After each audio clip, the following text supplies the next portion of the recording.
Situé au cœur du pays d'Auge, le château de Crèvecoeur est un exemple unique de petite seigneurie rurale du XVe siècle en Normandie. Entouré de douves, il a conservé son plan d'origine en deux parties, une basse-cour et une haute cour. Le château de Crèvecoeur est un site sur lequel plusieurs siècles ont laissé leur empreinte. La muraille ainsi que la chapelle ont été édifiés au XIIe siècle. Les bâtiments à pans de bois, tels que la ferme, le colombier, la grange et le logis seigneurial, ont été reconstruits au XVe et XVIe siècle. Le château du XIe siècle est une importante place forte pour le pays d'Auge durant le Moyen Âge et est très disputé pendant la guerre de Cent Ans.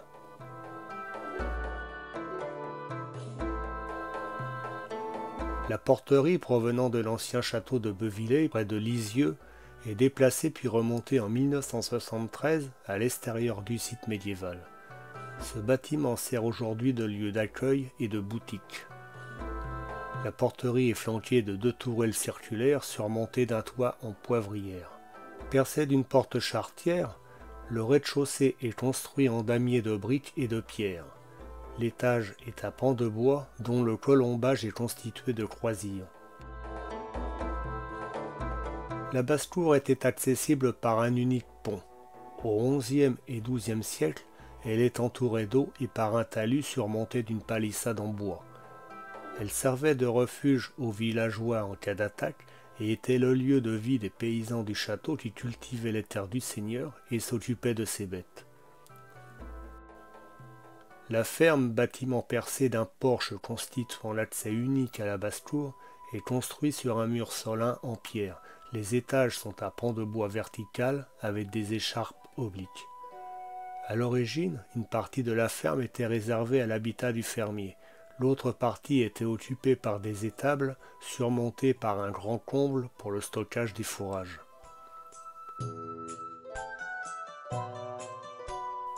Le massif de cheminées en pierre constitue une partie du mur pignon. La ferme a gardé sa vocation agricole jusque dans les années 1970.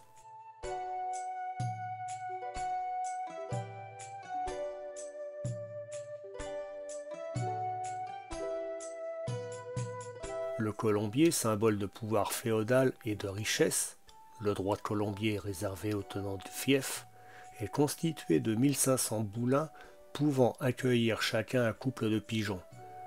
Construit en pan de bois vertical avec une protection des murs composée de tuiles, appelée essentage, et d'une lucarne d'envol, c'est le bâtiment le plus soigné du site, car le colombier constitue une réserve de nourriture pour la table seigneuriale. Le droit de colombier a été aboli à la Révolution française. La grange d'origine, détruite à la fin du XIXe siècle, avait une vocation de grange et d'étable.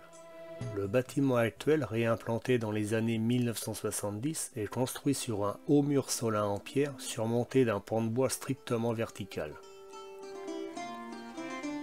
La chapelle du Seigneur, dite chapelle castrale, située habituellement sur la haute cour, est ici construite sur une cour intermédiaire.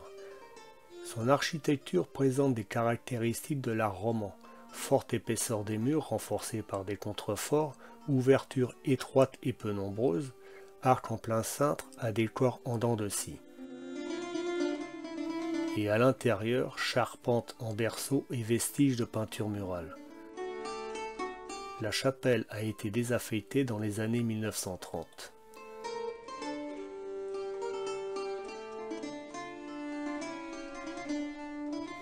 La haute cour est protégée par ses fossés remplis d'eau. Accessible par un unique pont, elle abrite le manoir d'habitation, autrement dit le logis du seigneur. L'enceinte du XIIe siècle mesurait près de 10 mètres de haut. Elle est percée d'archères et était couronnée d'un chemin de ronde. L'accès se faisait par un escalier intégré à la muraille. Des bâtiments construits contre la muraille, il ne subsiste que le logis. Le logis seigneurial construit à même la muraille est au centre de la seigneurie et du système de fortification du château. Sa reconstruction date du XVe siècle et fait suite à la guerre de Cent Ans. Plus grand et plus lumineux que le bâtiment d'origine, le logis est le symbole d'une fonction résidentielle qui l'emporte sur la fonction militaire du château. Le logis est construit sur un mur en pierre appelé solin. Les étages sont à pans de bois vertical avec des écharpes obliques. La salle seigneuriale est une évocation du XVe siècle. La table est une simple planche de bois posée sur 2 tréteaux. C'est ici que mangeait le seigneur et sa famille. Le lit est composé d'un cadre de bois posé sur tréteaux et surmonté d'un ciel de lit accroché par 4 cordes. Propriété de la Fondation Musée Schlumberger depuis 1970, la grange du château de Crèvecoeur abrite une exposition permanente sur la prospection électrique minière, exposition dédiée à l'aventure industrielle des frères Schlumberger, Conrad et Marcel. Alsaciens de naissance, c'est pourtant en Pays d'Auge que ces découvreurs de génie vont mener à bien leurs recherches qui vont révolutionner la prospection minière et l'exploitation des gisements pétrolifères dans le monde entier. Après plusieurs années de travaux, le musée Schlumberger peut enfin présenter sa nouvelle formule au public. Au programme, une expérience immersive et ludique permettant la compréhension des expériences de Conrad et Marcel Schlumberger, mais également de la vie des ingénieurs.